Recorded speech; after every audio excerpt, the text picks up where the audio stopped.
and welcome all to the series of talks on geopsychiatry by Dr. Helena Moura. It's a great pleasure to be introducing her and the topic. The first session is on geopsychiatry. What do we mean by it? We have considerable research evidence now that social determinants influence mental health. Social determinants include things like poverty, poor housing, um, overcrowding, lack of green spaces, poor access to public transport, etc. But what we forget is that these social determinants are influenced by geopolitical determinants in an interconnected, globalized world.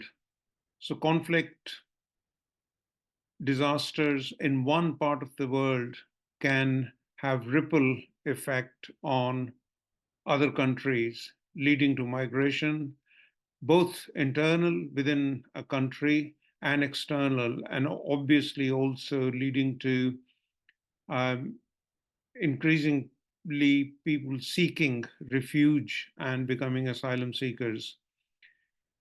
And Dr. Mauro is going to be presenting the data on these findings and also explain in a bit more detail about geopsychiatry. Thank you.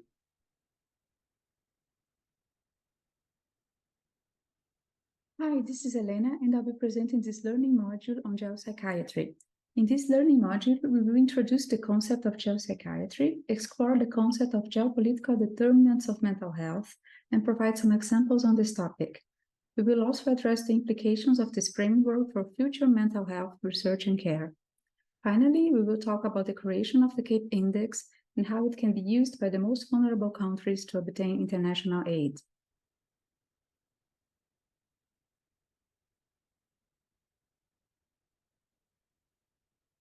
The world is facing a number of crises at the geopolitical level. The COVID-19 pandemic has added further complexity to the health and well-being and highlights the significance of geopolitical determinants. Geopsychiatry is a relatively new and exciting field in psychiatry. The discipline studies the interface between geography and psychiatry and focus on the impact and effects of geopolitical determinants of mental health. It is in line with the biopsychosocial model, and this is a new framework for research and public policies as well as for obtaining international aid.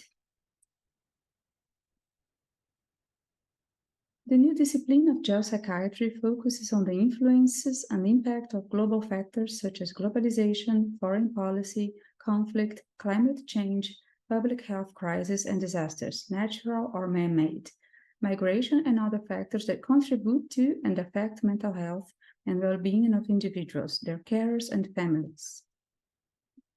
Geopsychiatry hot topics include examining the causal chain involving geographic risk factors and incidental mental and substance use disorders. Furthermore, protective factors and environmental interventions have been increasingly investigated.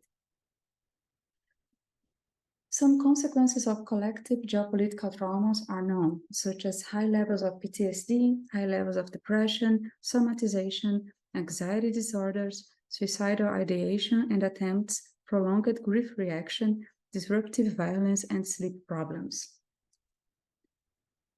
So to understand a little bit more of risk factors for mental health and the different perspectives of it, we usually talk about the individual risk factors such as sex, age, and genetics. But health is determined not only by genetic vulnerability, but also by its interaction with the milieu in which a person or a group resides. Psychiatric illnesses and poor mental health have been linked to higher levels of economic disparity, social disadvantage, membership to marginalized groups, poor housing, and lack of opportunities, factors referred to as social determinants of mental health. The social determinants framework, the focus on the impact and influence of income, education, employment, and hunger on health, does not incorporate the importance of legal status, minority status, and ethnocultural belonging, despite the importance of these factors for health. Social factors are influenced by geopolitical elements such as the economy, environmental protection, social welfare, and inclusive policies, as well as public health policies. So geopolitical determinants are distal factors of mental health that influences and contributes to social determinants of health.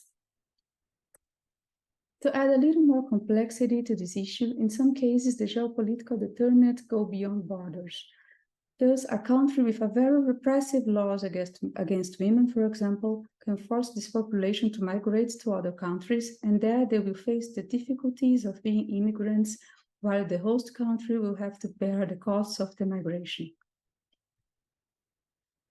Geopolitical factors have always influenced health, but their importance was particularly focused on specific events such as the Asian tsunami or Ebola outbreak, and collectively, these have been under-recognized, and there has been an over-reliance on the social determinants of health.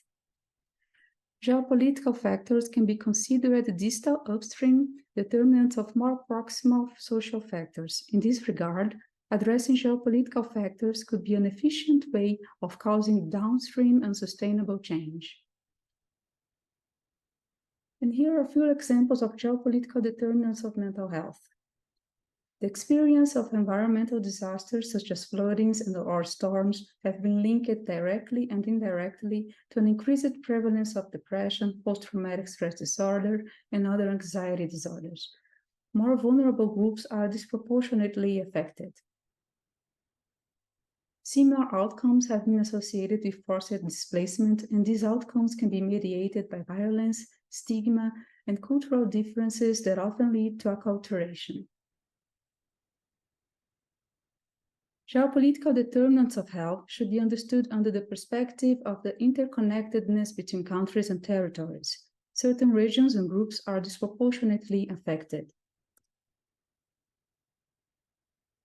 Geopolitical approaches to mental health not only allow for more in-depth understanding of the geographic and political context within which policy decisions are made and reversed, but also highlight cultural influences on the way policy decisions are mediated in different societies. Another important concept is that health is political. Health is unevenly distributed, many health determinants are dependent on political action, and health is a critical dimension of human rights and citizenship. Mental health is embedded with other geopolitical factors and cannot be addressed in isolation.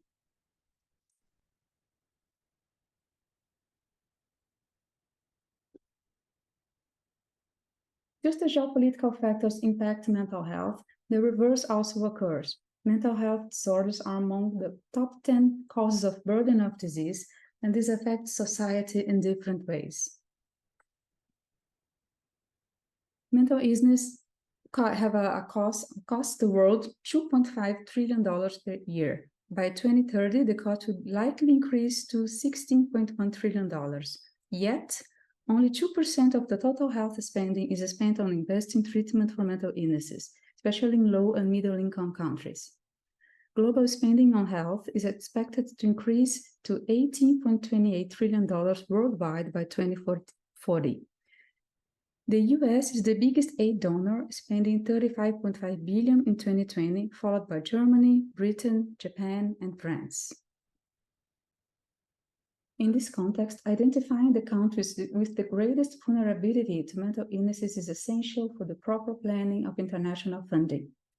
The Compassion, Assertive Action, Pragmatism, and Evidence (CAPE) Vulnerability Index is a global index that highlights the need for assistance in countries with a high degree of vulnerability. We are going to further explore the CAPE index in another class. Psychiatry must model itself in the context of geopsychiatry influences such as climate change, migration, natural and man-made disasters, and lessons from the current COVID-19 pandemic.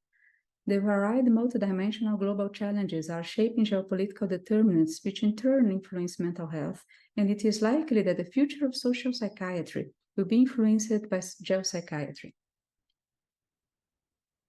So, in conclusion, geopsychiatry studies the interface between geography and psychiatry.